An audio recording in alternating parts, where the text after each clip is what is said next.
జగన్మోహన్ రెడ్డి గారు వైసీపీ కార్యకర్తలకైతే పూర్తి భరోసా ఇస్తున్నారు. ప్రస్తుతం ప్రభుత్వం మీద తీవ్ర వ్యతిరేకత ఉంది అనేది అయితే పదే పదే చెప్తున్నారు.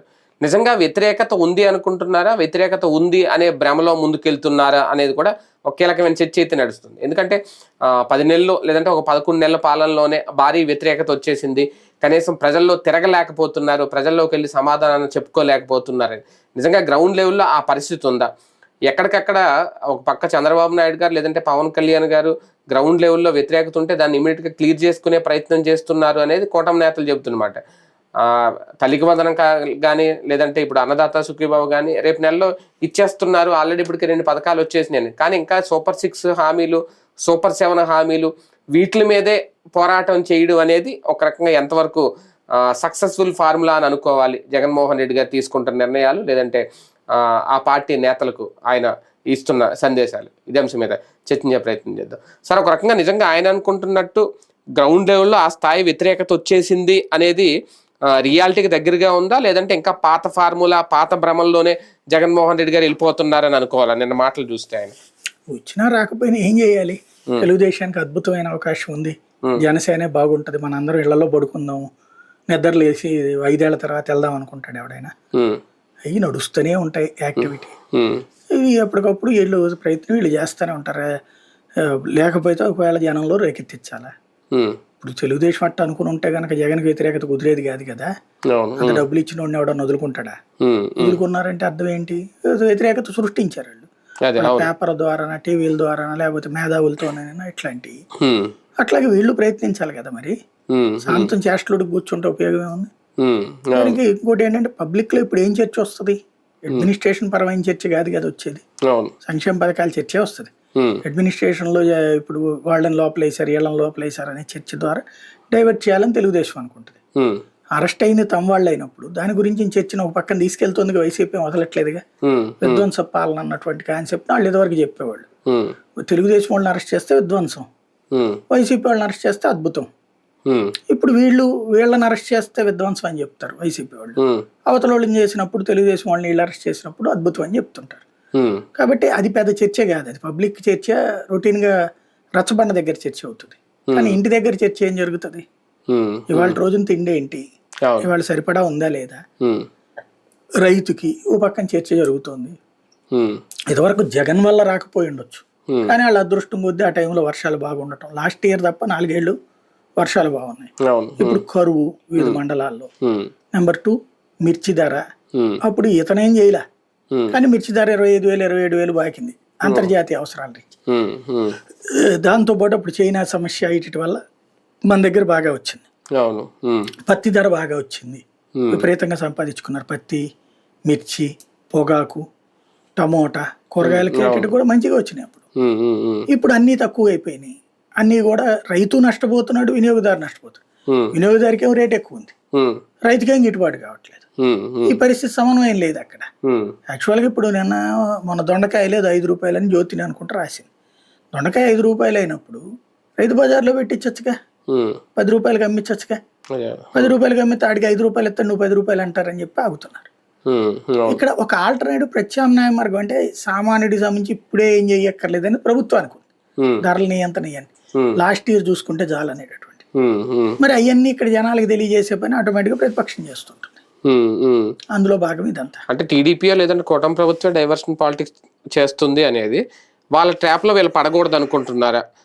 ఒక లిక్కర్ స్కామ్ గురించో, ఇప్పుడు జరుగుతున్న అరెస్టుల గురించో, వీటి గురించి మాట్లాడుతున్నారు కానీ ఆ స్థాయిలో పోరాటాలు అయితే కనిపించట్లేదు. ఎప్పుడు సూపర్ 6, సూపర్ 7, ఇంకా ఉచిత బస్సు ఎప్పుడు ఇస్తారు, ఈ పథకాల గురించే తప్ప వేరే ఏం మాట్లాడరా అనేది. అంటే చంద్రబాబు నాయుడు మీద కేసులు పెట్టినప్పుడు ఏం పోరాడారని? పోరాడడానికి ఏముంటది? నోటితో మాటలే కదా. అంత మించి ఏమన్నా దిగ్బంధించారా, జగన్ ఇంటి మీదకి వెళ్ళారా, లేకపోతే ఇంకోటి చేశారా? అయ్యి కమ్యూనిస్టుల టైం అదే కమ్యూనిస్టులు అయితే పోరాటాలు, ధర్నాలు, రాస్తారోకోలు ఇట్లాంటివి ఉంటాయి. ఇది పోరాటాల కాలం కాదు, పోరాటాలు అంగీకరించే కాలం కాదు, ఆరాటాల కాలం ఇది ఎవరికాళ్ళు. కాబట్టి పోరాటాలు పక్కన పెట్టేసుకునేసి ఉపన్యాసం ఇచ్చుకోవడం అది అన్యాయం చేశారు ఒకటేంటంటే ఇది ఒక సంధికాలం. వీళ్ళకన్నే కాదు, అసలు ఓవరాల్ గా మీడియాకి కానీ, న్యూస్ కానీ, వే ఆఫ్ పాలిటిక్స్ కానీ ఇది ఒక సంధికాలం. ఇదివరకటి రోజుల్లో నైతికత అనైతికత చర్చ ఉండేది, ఏది తప్పు ఏది రైట్ అని మాట ఉండేది, దానికి అనుగుణంగా రాజకీయం ఉండేది. ఇప్పుడు ఎంత అధర్మంగా ప్రవర్తిస్తే అంత గొప్పగా, ఎంత అన్యాయంగా ప్రవర్తిస్తే అంత న్యాయంగా జరుగుతున్న రోజులు.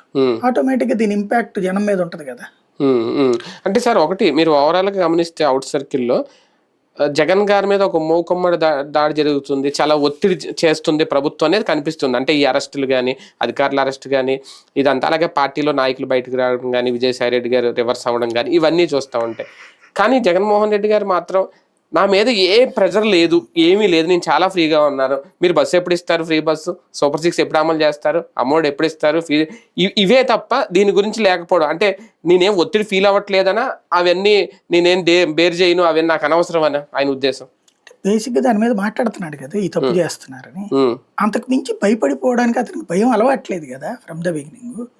ఇప్పుడు సోనియా గాంధీ స్వయంగా, ఆయన ఎవరు, సాయి ప్రతాప్ రెడ్డి చెప్పుకొచ్చాడా, సోనియా గాంధీ నాతోనే కబురు చేసింది, నువ్వు కాంగ్రెస్ పార్టీలో ముఖ్యమంత్రి పదవికి పోటీ పడవాక, కేంద్ర మంత్రి ఏదన్నా సహాయ మంత్రి ఇస్తాము, నువ్వేమి ఓదార్పు యాత్ర చేయబాక, ఏం చేయబాక, నువ్వేదో సొంత పార్టీ పెట్టబోతున్నావు అని తెలిసింది, పెట్టద్దని చెప్పు, లేకపోతే తీవ్రమైనటువంటి పనిష్మెంట్ ఉంటుందని చెప్పు అని చెప్పి పంపించింది. పంపిస్తే ఆయన ఏం చెప్పాడు, మజ్జిగ తాగిళ్ళు అన్నాడు, మజ్జిగ తాగుతావు కాఫీ తాగుతావు అని అడిగాడు. ఆయనే చెప్పాడు కదా అది. ఆ తర్వాత ఏం చేశాడు జగన్మోహన్ రెడ్డి, ఇబ్బంది పడ్డాడు.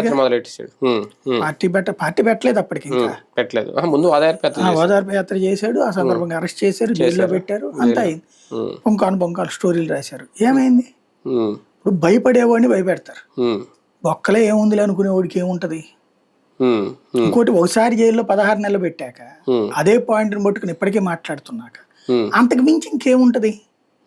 కిరాతకుడు, రాక్షసుడు, సైకో, దుర్మార్గుడు, దుష్టుడు, ఇంత దారుణమైనటువంటి పదాలు వాడతా నోటికొచ్చినట్టు మాట్లాడేసిన తర్వాత ఇంకో పక్కన జైల్లో పెట్టాక, ఇంకో పక్కన ఇతర మనుషులందరినీ అరెస్టులు చేసి ఇబ్బంది పెడుతున్నాక ఇంతకు మించి ఇంకేం చేయగలుగుతారు అతన్ని, ఇంకేం చేయగలుగుతారని అతను భయపడాలా. ఇప్పుడు జగన్ మీద ప్రెజర్ అతనికి ఎప్పుడు ప్రెషర్ లేదంటున్నా, ఆయన తీసుకోవట్లేదు, అతను ఎప్పుడు ప్రెషర్ ఫీల్ అవ్వడు. ఇంకోటి, ఇంతకు ముందు ప్రెషర్ చూసినోడికి ఇప్పుడు ఇది పెద్ద లెక్కే కాదు. అవి సిబిఐ ఈడీ కేసులు, ఏ ఉంది బొక్కలో పోలీస్ కేసులు 4 రోజులు పోతాయి, ఏ పోతాయి. ఆయన సీఎంఓ గానీ పోతాయి. ఇప్పుడు చంద్రబాబు నాయుడు సీఎంఓ గానీ ఇంతకుముందు జగన్ పెట్టి కేసులు అని పోవట్లేదా. అంటే సొంత నాయకులే తిరుగుబాటు జెండా ఎగరేస్తున్నారు, ఓ పక్క బాలినేని, ఓ పక్క విజయసాయి, వీళ్ళందరూ 23 మంది ఎమ్మెల్యేలు పోయినప్పుడే లేని ఏమైంది. అప్పుడు బాలినేని ఆడున్నాడు, విజయసాయి రెడ్డి ఆడున్నాడు. 23 మంది ఎమ్మెల్యేలు పోయినప్పుడు ఎవరిలోకి వచ్చినప్పుడు ఎంజాయ్ చేశారు వాళ్ళు. వాళ్ళు ఏమైనా కాపాడారు ఏంది, 23 మంది ఎమ్మెల్యేలు ఏమైనా ఆపారు వాళ్ళు, ఏం సాధించలేదు కదా. బేసిక్గా ఆయన కంగారు పడే క్యారెక్టర్ కాదు. ఫార్ములా విషయంలో రేపు ఏం చేయబోతున్నావు అనేది చెప్పాలా కనీసం జగన్మోహన్ రెడ్డి గారు, లేదంటే ఇంకా టైం ఉందా, పాత ఫార్ములానే అవలంబిస్తా ఉన్నట్టుగా ఉన్నారు. ఏముంటది అందులో, పార్టీ యాక్టివిటీ చేసుకుంటూ పోతుంది. ఇప్పుడు ముందు సంస్థాగత నిర్మాణం చేసుకుంటది, ఇంకొక ఏడాది దాకా ఇవన్నీ విమర్శలే ఉంటాయి. 2 ఏళ్ల తర్వాత యాజిటేషన్స్ బిగిన్ చేస్తారు. ఇప్పుడు కూడా మంత్లీ వన్స్ 2 నెలలకు 3 నెలలకు ఒక యాజిటేషన్ పిలిపిస్తున్నారు కదా, అవి నిదానంగా పెంచుతారు. వాస్తవంగా చెప్పాలి, మీరు తెలుగుదేశం 3-4 ఏళ్ల దాకా ఏం లేదు. చంద్రబాబు అరెస్ట్ తర్వాతనే కాస్త యాక్టివ్ అయింది. లోకేష్ పాదయాత్ర, చంద్రబాబు అరెస్ట్. అదే వైసీపీ మొదట 6 నెలలకి యాక్టివ్ అయిపోయింది కదా. అంటే గ్రౌండ్ లెవెల్లో నాయకులకు బూస్ట్ ఇవ్వాలి అంటే బూత్ లెవెల్ కమిటీలు వేయచ్చు, మొదలు పెట్టచ్చు, సభ్యత్వ నమోదులు మొదలు పెట్టచ్చు. సభ్యత్వ నమోదు మొదలు పెట్టలేదు, అదే సంస్థాగత నిర్మాణం చేస్తాం అంటున్నారు కదా. ఈ 6 నెలల్లో ఆ పనే సభ్యత్వ నమోదుతో సహా చేయబోతున్నారు. మొదలు పెడతారు, సభ్యత్వ నమోదు చేస్తారట, బూత్ స్థాయి కమిటీలు వేస్తారట. 6 నెలలు టైం పెట్టుకున్నారు. మామూలుగా జగన్ అర్జెంట్ కావాలన్నాడు కానీ అర్జెంట్ అంటే గందరగోళం అయిపోతుందండి అన్నారు. అదేదో దానికి ఒక ఈ ప్రశాంత్ కిషోర్ తరహాలోనే అదో ఒక టీంని పెట్టారు. వాళ్ళు ఎమ్మెల్యేలు వీళ్ళతో మాట్లాడేసి, ఎమ్మెల్యే క్యాండిడేట్లు వీళ్ళతో, వాళ్ళ ద్వారా ఇప్పుడు ఒక ప్లాన్ చేస్తున్నారు సంస్థాగత నిర్మాణం.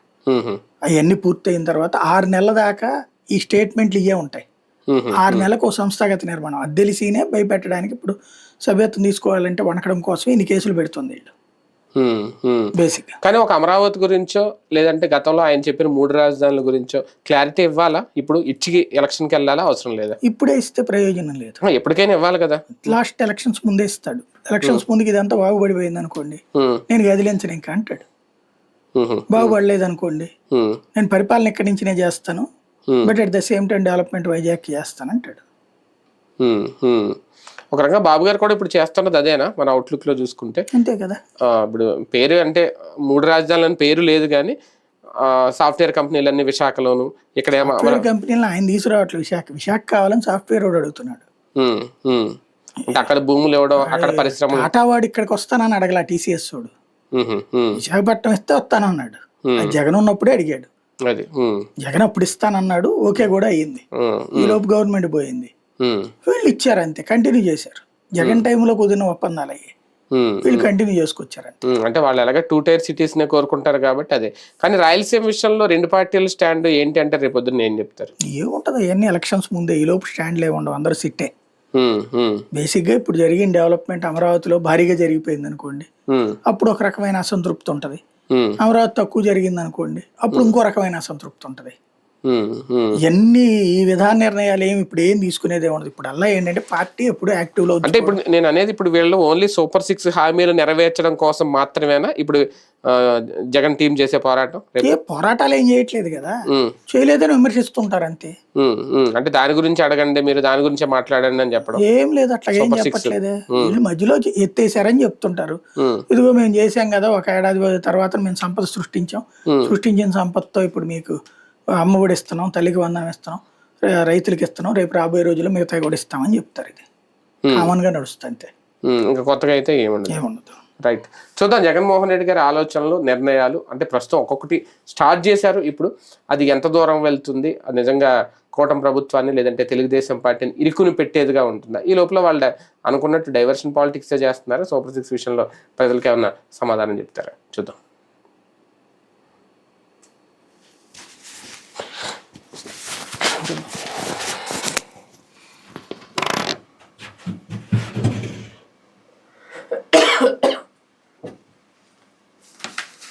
ఆ 3 పెడతావా చిన్న?